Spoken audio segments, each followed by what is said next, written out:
Hello, my name is Father John Auther, and I'm the newest member of the staff here at the Jesuit Retreat Center at El Retiro. In fact, I'm so new that when I was coming here to San Jose, to the Silicon Valley, I arrived on March 16th, only to find out that the very next day we were supposed to shelter in place. And so our retreat house has been closed since then, and I now want to take part in this wonderful idea of having this video series for those of you who can't come and visit us personally.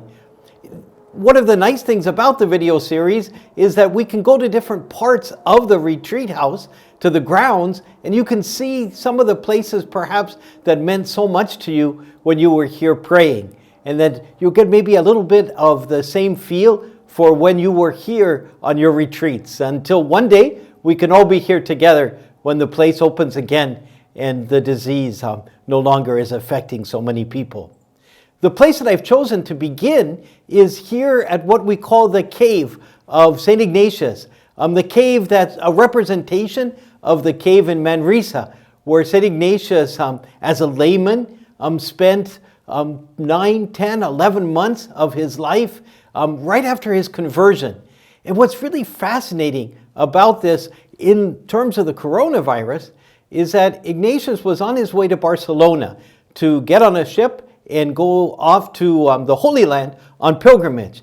But Barcelona had closed its gates because of the plague, another form of disease that they were suffering from. And so St. Ignatius couldn't enter the city of Barcelona, he couldn't get to the harbor, and he couldn't get on a ship.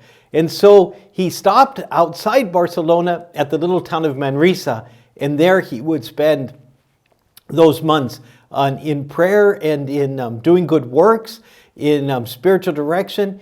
In fact, it's virtually impossible for us Jesuits to imagine that the Society of Jesus ever would have existed if Ignatius had not spent those months in Manresa. They were critical months for him. He battled scruples in the most difficult way possible and came out as a very peaceful warrior for the Lord. He received revelations that he would say many, many years later that were the most important revelations of his life, and that everything he was writing in the constitutions, he wrote based on revelations that he had then. He formed friendships that would last him for the rest of his life. And in perhaps one of the most beautiful ways, he began to write the spiritual exercises that has had such a tremendous impact on all of us. So Manresa, in the life of St. Ignatius, came about only because of the plague. And now we can ask ourselves, what's happening in our lives because of the coronavirus? Are we only battling it? Are we only sensing that our lives have somehow taken a terrible direction? Or with St. Ignatius, can we open ourselves more fully to God and allow the grace of God to flow more powerfully into our lives until one day, looking back at this time, we will say, that time was a critical moment in my life when I drew closer to God.